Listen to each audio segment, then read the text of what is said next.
പാർട്ടിയോട് കലഹിച്ചു. തെരഞ്ഞെടുപ്പിൽ എതിരാളിയായി. ഇടതുകോട്ടയിൽ അപ്രതീക്ഷിത വിജയം നേടി. പക്ഷേ ടി.കെ. ഗോവിന്ദൻ യഥാർത്ഥത്തിൽ ഇടതുപക്ഷത്തെ ഉപേക്ഷിച്ചോ? ടി.കെ. ഗോവിന്ദൻ്റെ സ്വന്തം വാക്കുകൾ ശ്രദ്ധിച്ചാൽ ഉത്തരമത്ര ലളിതമല്ല. CPM തകരരുതെന്നും പറയുന്നതും പാർട്ടിയെ ദുർബലപ്പെടുത്താൻ ആഗ്രഹിക്കുന്നില്ല എന്ന് ആവർത്തിക്കുന്നതും അദ്ദേഹമാണ്. തന്നെ പിന്തുണച്ചവരോട് പാർട്ടി വിടരുതെന്നും അദ്ദേഹം പറയുന്നു.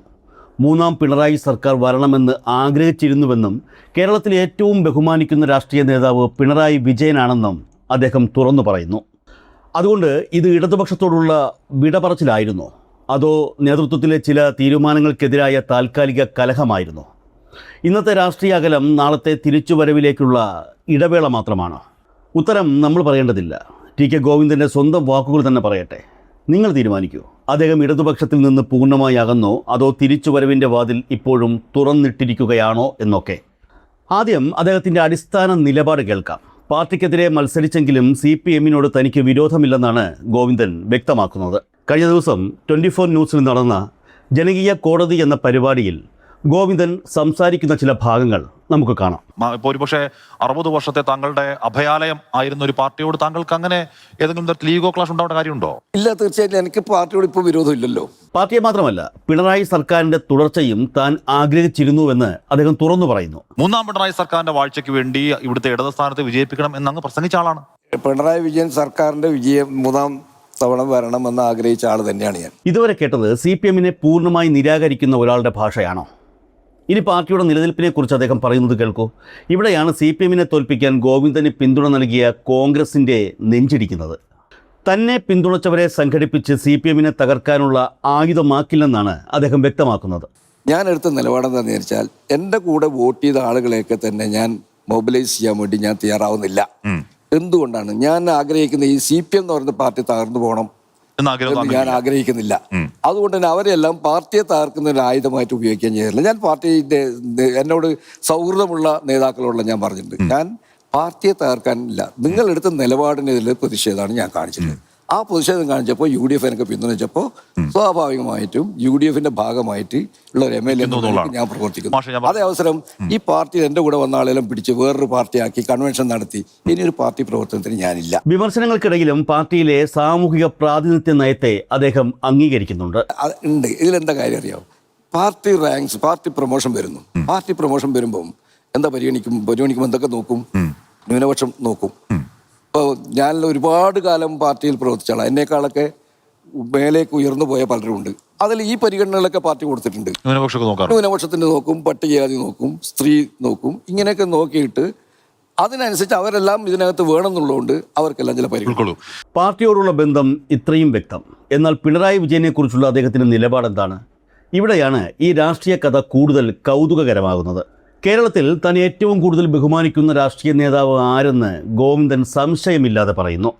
ഞാനും പിണറായിയും അത്രയും അടുപ്പാണ്. കാരണം ഞാൻ ഏരിയ സെക്രട്ടറി, പിണറായി ജില്ലാ സെക്രട്ടറിയാണ്. ഇന്നും ഞാൻ ഏറ്റവും കൂടുതൽ കേരളത്തിൽ ബഹുമാനിക്കുന്ന രാഷ്ട്രീയ നേതാവ് ഏതെന്ന് ചോദിച്ചാൽ അത് പിണറായി വിജയൻ. ഒരു സംശയം എനിക്കില്ല അതിൽ. പക്ഷേ ആ പിണറായി എന്നോട് പറഞ്ഞിട്ടില്ല, ഒരു വാക്ക് പോലും പറഞ്ഞിട്ടില്ല എന്നോട് ഒന്ന് ഇതിൽ മത്സരിക്കരുത് എന്ന് പറഞ്ഞിരുന്നെങ്കിൽ ഈ സ്ഥിതിയൊക്കെ ഞാൻ പിണറായിയോട് സംസാരിക്കുമല്ലോ. അങ്ങനെ സംസാരിച്ചു കഴിഞ്ഞാൽ പാർട്ടി ഉണ്ടാവുന്നല്ലേ, നമുക്കത് പ്രശ്നം പരിഹരിക്കാം അല്ലെ എന്ന് പറഞ്ഞ് ഞാൻ ചിലപ്പോൾ മത്സരിക്കാൻ തയ്യാറാവില്ല. ആദരം മാത്രമല്ല, പ്രതിപക്ഷത്തെ നയിക്കാനുള്ള കരുത്തും പിണറായി വിജയനുണ്ടെന്നാണ് അദ്ദേഹത്തിന്റെ വിലയിരുത്തൽ. പിണറായി വിജയൻ പ്രതിപക്ഷ സ്ഥാനത്തിരിക്കുന്നത് ശരിയാണോ? ഞാനത് കരുതുന്നത് പിണറായി വിജയൻ പ്രതിപക്ഷ നേതാവായിരിക്കുന്നതിൽ ഒരു തെറ്റും ഞാൻ കാണുന്നില്ല. വ്യക്തിപൂജയെ അദ്ദേഹം വിമർശിക്കുന്നു. പക്ഷേ പിണറായിയെ പൂർണ്ണമായി മാറ്റണമെന്ന വാദത്തോട് യോജിക്കുന്നില്ല. ഞാൻ പിണറായി ഒരു കരുത്തനായ നേതാവ് തന്നെയാണെന്നാണ് ഞാൻ വിചാരിക്കുന്നത്. ഞാൻ കരുതുന്നത്, ഞാൻ ഇപ്പോഴും അങ്ങനെ തന്നെ കരുതുന്നത്. അത് ഒരു ലീഡർഷിപ്പ് ക്വാളിറ്റി പിണറായിൽ നല്ല ലീഡർഷിപ്പ് ഉണ്ട്. പക്ഷേ പ്രശ്നം എന്താണ്? ഇവിടെ ഞാൻ പല സ്ഥലങ്ങളിൽ പോയിരുന്നു. പല സ്ഥലങ്ങളിലും സ്ഥാനാർത്ഥിയുടെ പേരില്ലാത്ത, അരിവാൾ ചുറ്റുക നക്ഷത്രം അടയാളമില്ലാത്ത പിണറായി വിജയന്റെ മാത്രം ഫ്ലക്സ് ബോർഡുകൾ ഞാൻ കണ്ടു. പിണറായി വിജയൻ മാത്രം പ്രൊജക്ട് ചെയ്ത ഇലക്ഷൻ ആയിരുന്നു അത്. ആ ഇലക്ഷനിൽ അമ്പയെ പരാജയപ്പെട്ടിട്ട് പിന്നെയും പിണറായിയിൽ അദ്ദേഹം കരുത്തനാണ്, അദ്ദേഹത്തെ പാർട്ടി തിരിച്ചുകൊണ്ടുവരാൻ കരുത്തുണ്ട് എന്നത് ആ രീതി ശരിയല്ല എന്ന് പാർട്ടിയിൽ അഭിപ്രായമുണ്ട്. അതൊരു വ്യക്തി പൂജ പാർട്ടിയിൽ പാടില്ല. അത് പാടില്ല എന്നുള്ള അഭിപ്രായം ഒരു കമ്മ്യൂണിസ്റ്റ് പാർട്ടിയുടെ പിന്നെ ഒരു വ്യക്തി പൂജക്കെതിരാണ്. അത് ശരിയാണ്. അപ്പൊ ആ വ്യക്തി പൂജ, പക്ഷെ ആ വ്യക്തി പൂജയിൽ അത് പാർട്ടി തിരുത്താൻ വേണ്ടത്. തിരുത്തുന്നതിന് പകരം പിണറായിയെ പൂർണ്ണമായി ഒഴിവാക്കി കൊണ്ടുപോകല്ലാണ്ട് പാർട്ടി തിരുത്താവുണ്ട്. വേറെ ആരും ഇല്ല എന്നുള്ളതാണ് അങ്ങ് പറഞ്ഞത്. ഞാൻ കാണുന്നത് കെ.എൻ. ബാലഗോപാൽ ഒരു പ്രതിപക്ഷ നേതാവ് ഞാൻ കാണുന്നത് ഞാൻ ഉള്ള കാര്യം പറയാലോ. അത് പിണറായിയുള്ള സ്നേഹം കൊണ്ടാണോ പറയുന്നത്? അല്ല ഞാൻ കാണുന്നത് എനിക്ക് പാർട്ടി നേതാക്കന്മാരെ എല്ലാവരെയും അറിയാം. നേതൃത്വത്തെ വിമർശിക്കുമ്പോഴും പിണറായിയുടെ കഴിവിനെ അംഗീകരിക്കുന്നു. കൂടുതൽ വിവാദമായ വിഷയങ്ങളിൽ പോലും പാർട്ടിയെ പ്രതിരോധിക്കുന്ന അദ്ദേഹത്തിന്റെ നിലപാട് പരിശോധിക്കാം. രാഷ്ട്രീയ കൊലപാതകവുമായി ബന്ധപ്പെട്ട ചോദ്യങ്ങളിലും ഗോവിന്ദൻ ചില പാർട്ടി പ്രവർത്തകരെ വ്യക്തിപരമായ അനുഭവത്തിന്റെ അടിസ്ഥാനത്തിൽ പ്രതിരോധിക്കുന്നു. കുഞ്ഞനന്തൻ നിരപരാധിയാണെന്ന് അങ്ങ് കരുതുന്നുണ്ടോ? കുഞ്ഞനന്തനിലൊന്നും പങ്കെടുത്ത ഒരാളാണെന്ന് ഞാൻ കരുതില്ല. കുഞ്ഞനന്തനെ എനിക്കറിയാം, ഞാൻ പറയാം. കുഞ്ഞനന്തൻ തെറ്റുകാരനാണെന്ന് കോടതി കണ്ടെത്തി. അദ്ദേഹം ജയിൽ ശിക്ഷ അനുഭവിച്ചു. അദ്ദേഹം പുറത്തേക്ക് വരുമ്പോഴും അനുഭവിക്കുമ്പോഴും അങ്ങടങ്ങുന്ന പാർട്ടി ആ സമയത്ത് പാർട്ടി പറഞ്ഞത് കുഞ്ഞനന്തൻ കുറ്റക്കാരനല്ല എന്നാണ് പറയുന്നത്. കോടതി കണ്ടെത്തിയ വല്ല കുറ്റവാളികളെല്ലാം കുറ്റക്കാരാവണമെന്നില്ല. അല്ല മാഷെ, കോടതി നിരപരാധികളെ കോടതി ശിക്ഷിക്കാറുണ്ട്, അപരാധികളെ വെറുതെ വിടാറുമുണ്ട്. ഉണ്ട്. അതുകൊണ്ട് കോടതി ശിക്ഷിക്കുന്നത് അല്ലെങ്കിൽ കുറ്റക്കാരനെ കണ്ടു എന്നുള്ളത് കൊണ്ട് അയാൾ കുറ്റക്കാരനാണെന്ന് ഞാൻ കഴിക്കാം. അങ്ങ് പറയുന്നത് നമ്മൾ പാർലമെന്ററി സംവിധാനം ജീവിക്കുന്നു പറയുന്നത് പോലെ നമ്മൾ നിൽക്കുന്ന സ്ഥലത്ത് ഒരു നിയമവ്യവസ്ഥയുണ്ട്. നമ്മൾ കോടതി ബഹുമാനിക്കുന്നവരാണ്. ആ കോടതി കുറ്റക്കാരനെന്ന് കണ്ടെത്തിയ ആൾ കുറ്റക്കാരനല്ല. പാർട്ടി അതിലെ അനുഭവങ്ങളാണ് ഞാൻ അങ്ങനെ പറയുന്നത്. കുഞ്ഞന്തനെ എനിക്ക് നേരിട്ട് അറിയുന്ന ഒരു കക്ഷിയാണ്. വളരെ എനിക്കെല്ലാം വളരെ സ്നേഹമുള്ള, എന്നെയും വളരെ സ്നേഹിക്കുന്ന ഒരു കക്ഷിയാണ്. പാർട്ടിന്റെ ഡിഫൻസിൽ നല്ല പങ്ക് വഹിക്കുന്ന കക്ഷി തന്നെയാണ്. പക്ഷേ കുഞ്ഞന്തൻ എന്ത് ചെയ്യുന്നത് വെച്ചാൽ ഏതെങ്കിലും പാർട്ടി ഏതെങ്കിലും രീതി കഴിഞ്ഞാൽ കുഞ്ഞന്തനോട് പറഞ്ഞാൽ കുഞ്ഞന്തൻ അതിനോടൊപ്പം ഒന്ന് പോകും. അതാ കുഞ്ഞന്തൻ്റെ ഒരു രീതി. കുഞ്ഞന്തൻ ആ കൊലപാതകത്തിൽ നിന്നും പോയ ആളല്ല കുഞ്ഞന്തൻ. ഇതിന് പിന്നാലെ കണ്ണൂരിലെ രാഷ്ട്രീയ സംഘർഷങ്ങൾ അവസാനിച്ചതിൽ പാർട്ടിക്കുള്ളിലെ ചർച്ചകൾക്ക് പങ്കുണ്ടെന്നും അദ്ദേഹം പറയുന്നു. കൊലപാതക രാഷ്ട്രീയത്തിൽ കണ്ണൂരിലെ കൊലപാതക രാഷ്ട്രീയത്തിന് പിന്നീട് അറുതി വന്നിട്ടുണ്ട്. ആ അറുതി വന്നത് തന്നെ പാർട്ടിയിൽ നടന്ന ചർച്ചയുടെ ഭാഗമായിട്ടാണ്. അതവസരം പാർട്ടിയിൽ നിൽക്കുമ്പം അത്തരം സംഭവത്തിൽ ന്യായീകരിക്കേണ്ടി വരും. അതാണ് പാർട്ടി. ഇല്ലേ പിന്നെ പാർട്ടി എന്താ? പാർട്ടിയിൽ നിൽക്കുമ്പം ചിലപ്പോൾ തെറ്റാണ് എങ്കിൽ പോലും പാർട്ടിയിൽ നിൽക്കുമ്പം ചിലപ്പോൾ അതിനെ ന്യായീകരിക്കേണ്ടി വരും. അരിയിൽ ഷുക്കൂറിന്റെ വാദത്തെ ന്യായീകരിച്ച ഒരാളെ സ്വീകരിക്കാൻ ലീഗിന് കുഴപ്പമില്ല എന്ന് പറഞ്ഞാൽ അവരുടെ ഹൃദയവിശാലത. അരിയിൽ ഷുക്കൂറിന്റെ ഭാഗത്തൊന്നും നമ്മൾ ആരും ന്യായീകരിച്ചിട്ടില്ല. പാർട്ടി ന്യായീകരിച്ചിട്ടില്ല. ഡിഫെൻഡ് ചെയ്യൽ എങ്ങനെയാ? അതിൽ പെട്ട ആൾ ഇപ്പൊ MP കുഞ്ഞമാഷ് മോനായാലും പ്രതിയാ. പിന്നെ മോനെ കൊല്ലാൻ പോയി എന്ന് പറയാൻ പറ്റുമോ ആർക്കെങ്കിലും? അപ്പോൾ രാഷ്ട്രീയമായി പ്രതികളെ സൃഷ്ടിച്ചപ്പോൾ സ്വാഭാവികമായിട്ടും അത്തരം പ്രതികളെ സംരക്ഷിക്കാൻ പാർട്ടി നോക്കൂല. പാർട്ടിക്കെതിരെ മത്സരിച്ചെങ്കിലും തന്റെ രാഷ്ട്രീയ സ്വത്വം ഇപ്പോഴും കമ്മ്യൂണിസ്റ്റ് തന്നെയാണെന്ന് അദ്ദേഹം നിഷേധിക്കുന്നില്ല.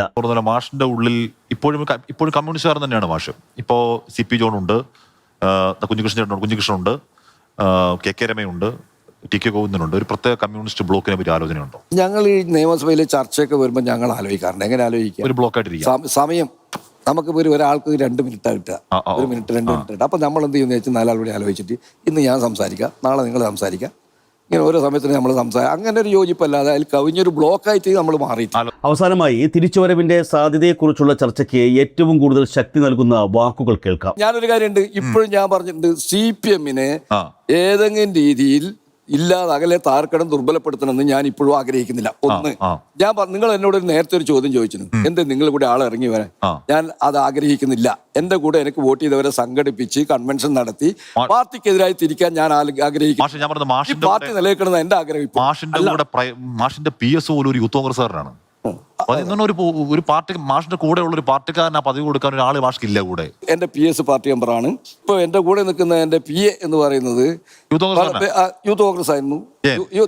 യൂത്ത് കോൺഗ്രസ് ആണ്. കോൺഗ്രസ് അതെ, ആ മണ്ഡലത്തിലുള്ള ആളല്ല. പക്ഷെ ഞാൻ അങ്ങനെ ആയിട്ടുള്ള കുടുംബ ബന്ധവും കാര്യങ്ങളും വെച്ച് തെരഞ്ഞെടുപ്പിന്റെ ഘട്ടത്തിൽ തന്നെ എന്റെ കൂടെ തന്നെ ജയൻ ഉണ്ടായിട്ടുണ്ട്. അതുകൊണ്ട് ജയനെ ഞാൻ കൂടുതൽ കൊണ്ടുപോയി. എന്റെ ഡ്രൈവർ പാർട്ടി മെമ്പറാണ്. മാഷ് വിളിച്ചിൽ ഇറങ്ങി വരാൻ ആളുകൾ തയ്യാറാണ്, പക്ഷെ മാഷ് തയ്യാറല്ല പാർട്ടി തകർക്കാൻ. അതിനോട് ചോദിക്കുന്നുണ്ടോ? അല്ല, മാഷ കൂടെ അങ്ങനെ ആളെ ഒഴിവ് വരും ഞാൻ കരുതുന്നില്ല. മാഷ കൺവെൻഷൻ വിളിച്ചൊരു പുതിയ പാർട്ടി ഉണ്ടാക്കാൻ കഴിയുമോ? പക്ഷേ അത് ഞാൻ ആ പരീക്ഷണത്തിൽ നിൽക്കുന്നില്ല. പരീക്ഷണം ആവൂല. എന്നോട് ഇപ്പൊ പലരും പറയുന്നുണ്ട്, മാഷ നമ്മളെന്താ വേണ്ടത്? ഞാൻ പറഞ്ഞു, നിങ്ങളെല്ലാം പാർട്ടിയിൽ നിൽക്കുക, നിങ്ങൾ പാർട്ടി വിട്ട് വരണ്ട, നിങ്ങളെല്ലാം പാർട്ടിയിൽ നിൽക്കുമെന്ന് ഞാൻ ഇപ്പോഴും പറഞ്ഞുകൊണ്ടിരിക്കണം. അത് MV രാഘവൻ പാർട്ടി വിട്ട് ഏറ്റവും പ്രബലനായ MV രാഘവൻ പാർട്ടി വിട്ട് പോയിട്ട് മുഴുവൻ സീറ്റിലും കെട്ടിവെച്ച കാശ് CMPക്ക് നഷ്ടപ്പെട്ടു. അങ്ങനെ പറ്റില്ല. ഞാൻ അങ്ങനെ ആഗ്രഹിക്കുന്നില്ല. 5 ആളെ പോലും എന്റെ കൂടെ നിർത്തിയിട്ട് പാർട്ടിക്കെതിരെ തിരിച്ചു വിടണമെന്ന് ഞാൻ ആഗ്രഹിക്കുന്നില്ല. പാർട്ടിക്കെതിരെ മത്സരിച്ചു, പക്ഷേ പാർട്ടിയോട് വിരോധമില്ലെന്ന് പറഞ്ഞു. 3ാം പിണറായി സർക്കാർ ആഗ്രഹിച്ചു.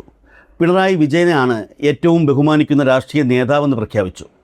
CPM തകരരുതെന്നും തന്നെ പിന്തുണച്ചവർ പാർട്ടി വിടരുതെന്നും ആവർത്തിച്ചു.